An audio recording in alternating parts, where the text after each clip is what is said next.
علمی، اصلاحی، دعوتی اور تحقیقی بیانات کے لیے مولانا ڈاکٹر سعید عاطف کے چینل کو سبسکرائب کریں۔ ان الصلاۃ تنہی عن الفحشاء والمنکر۔ کبھی کبھی میں سوچتا تھا کہ جو بے حیائی کا طوفان ہے اتنا بڑا، کہ اللہ ہم اس کا مقابلہ کیسے کریں گے، ہماری نسل کا کیا بنے گا۔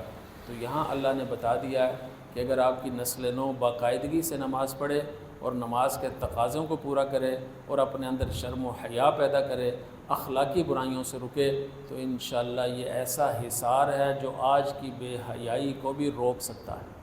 اگر میڈیا فحاشی ہو گئی ہے، بے لگام ہو گیا ہے، اللہ نے آپ کو یہ دیا ہے نگاہ کی پاکیزگی، اور پاکیزگی اندر سے پیدا ہوتی ہے۔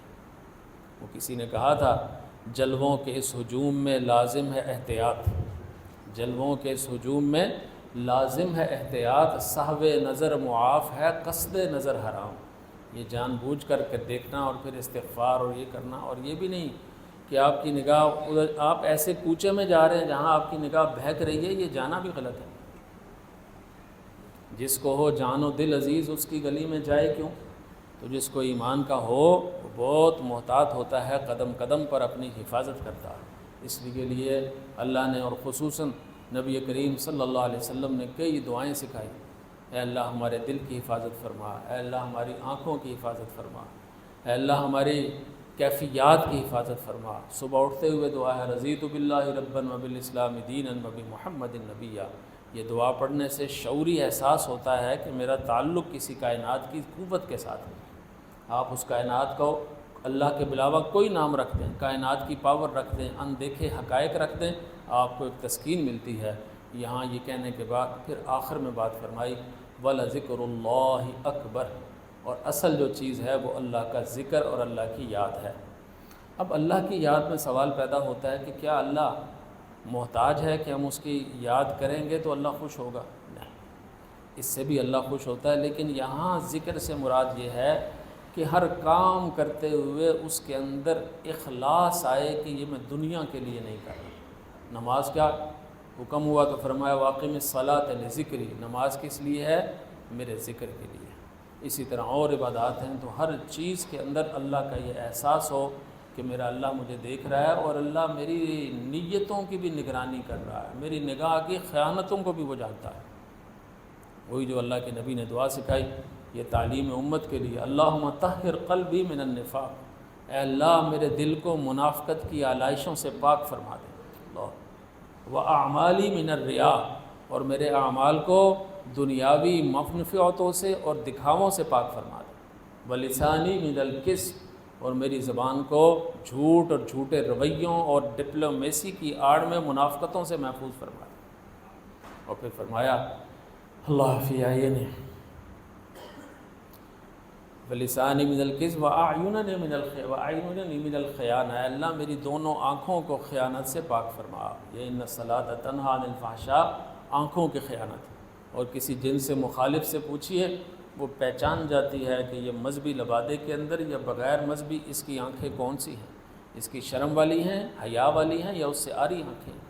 حیا اگر پیچھے ہے، ایمان کا جذبہ ہے، آپ عورتوں میں گھر بھی گئے ہیں، کوئی آپ پر الزام نہیں لگے گا۔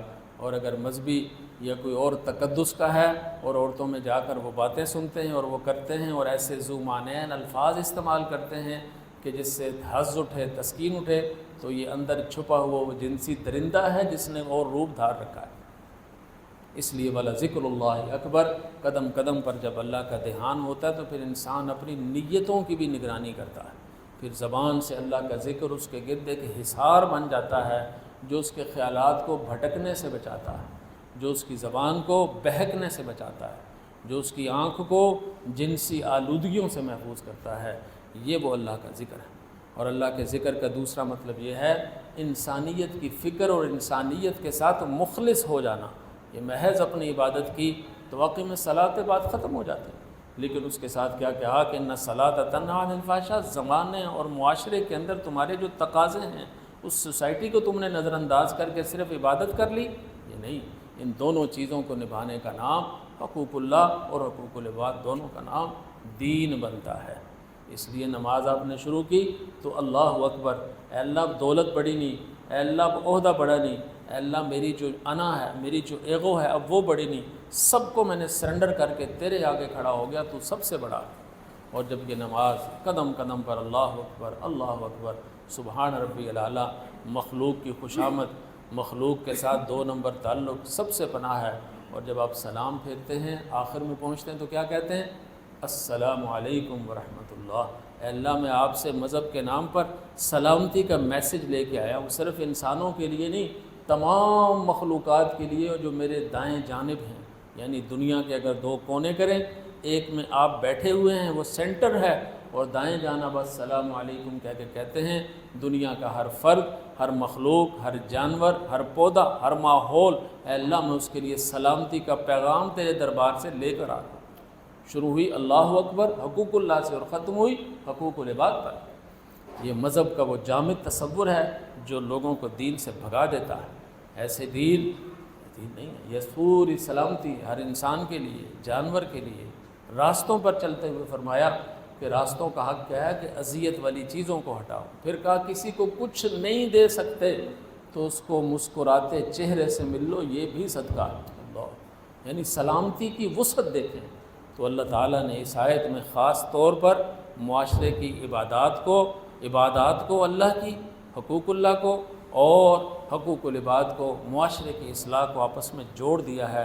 اللہ ہمیں یہ دین کا جامع فہم نصیب فرمائے اور ہمارے معاشرے میں اللہ ہمیں خیر کا باعث بنائے، سلامتی کا باعث بنائے اور دوسروں کا زندہ احساس عطا فرمائے، ایسا زندہ احساس جو دوسرے کو بھی محسوس ہو کہ یہ میرا ہمدرد ہے، یہ میرا خیر خواہ ہے، اس کا اللہ سے تعلق ہے تو یہ میرے ساتھ بھی مخلص ہے۔